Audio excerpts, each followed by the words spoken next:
পিঠে পার্বণ থুড়ি পৌষ পার্বণ, যেটা আমাদের শীতকালে অপেক্ষা করা একটা অন্যতম দিন।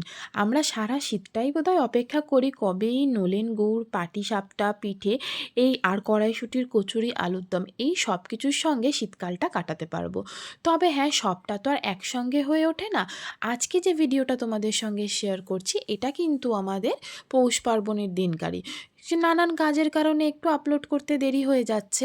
তো আজকে আমরা বানিয়েছিলাম পিঠে, মানে পাটিসাপটা। এই পাটিসাপটা ছোট থেকে বড় কম বেশি যারাই খেয়েছে, আমার তো মনে হয় তাদেরকে ওই এই স্বাদ ছেড়ে বেশি দিন থাকতে পারে না। যাই হোক, আজকে আমাদের পাটিসাপটাটা পুরোটাই হবে ক্ষীরের ওপরে। আর এই খোয়া ক্ষীর দিয়ে যখন পাটিসাপটাটা তৈরি হয়, তখন মুখে দিলেই মনে হয় যেন অমৃত হয়ে যাচ্ছে। আমি বিয়ের আগে প্রচুর খেতাম, মা বানাতো, বাট বানাতে কীভাবে হতো সেরকমভাবে জানতাম না।